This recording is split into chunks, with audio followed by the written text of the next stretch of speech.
Billionaire hears a poor single mom beg, "Please save my daughter."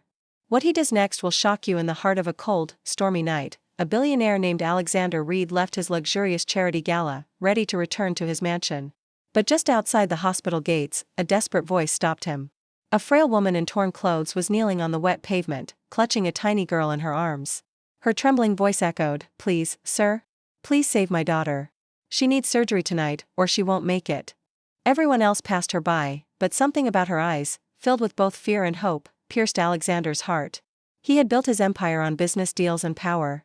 But in that moment, destiny offered him a deal that money alone couldn't buy. What happened next would change not just the girl's life, but his own forever. Alexander Reed was known as one of the richest men in the city, ruthless in business, untouched by emotion. His world was numbers, profits, and reputation.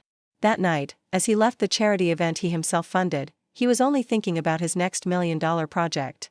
But then, that voice, "Please, sir? My daughter needs help." He turned to see a young woman, her face pale, her clothes soaked through from the rain. She was kneeling beside a hospital door that was about to close for the night. Her daughter, no older than 6, lay motionless in her lap, her tiny hand slipping from her mother's grip. Alexander's driver tried to push her away. "Sir, let's go, she's just another beggar."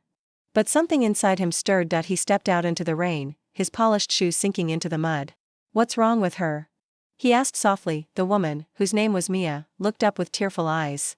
"She has a heart condition. The doctor said she needs immediate surgery, but they won't start without a deposit. I begged everyone. No one listened." Alexander looked at the girl, her lips pale, her breathing shallow. For a moment, memories of his own daughter, the one he lost years ago in a tragic accident, came flooding back. He hadn't spoken her name in years, hadn't let himself feel that pain. Without another word, he turned to his driver. "Call the hospital director. Tell them Alexander Reed is paying for everything." Mia gasped. "Sir, why would you do this?" He only said one thing, "Because someone once saved my heart when I thought it had stopped beating." Inside the hospital, chaos turned to calm. The doctors rushed the little girl, Lily, into the emergency room. Mia stood outside, clutching the billionaire's sleeve, whispering prayers under her breath. Hours passed. Alexander stayed, refusing to leave. He watched through the glass window as doctors worked tirelessly to save the child. The beeping of machines, the flashing lights, all of it reminded him of that one night he lost his own daughter in a similar room. He had vowed never to set foot in a hospital again, but tonight, fate brought him back. When the surgeon finally emerged, he smiled. "She's stable." The surgery was a success. Mia broke down in tears, falling to her knees, thanking Alexander over and over. But Alexander looked away, his eyes filled with tears he couldn't stop.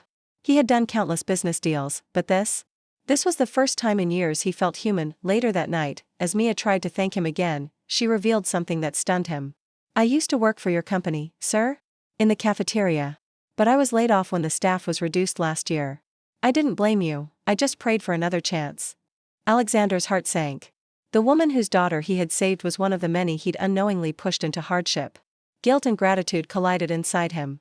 "Mia," he said, "you and your daughter will never suffer again. I'll make sure of it." Weeks later, Lily was recovering, her laughter echoing through the hospital halls.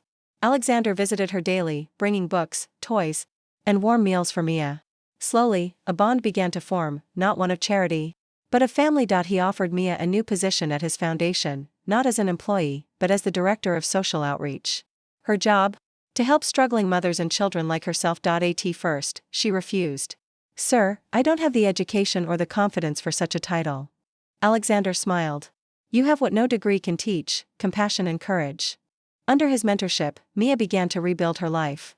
The foundation's new mission became personal, providing emergency medical care for underprivileged families. Lily even called Alexander Uncle Alex.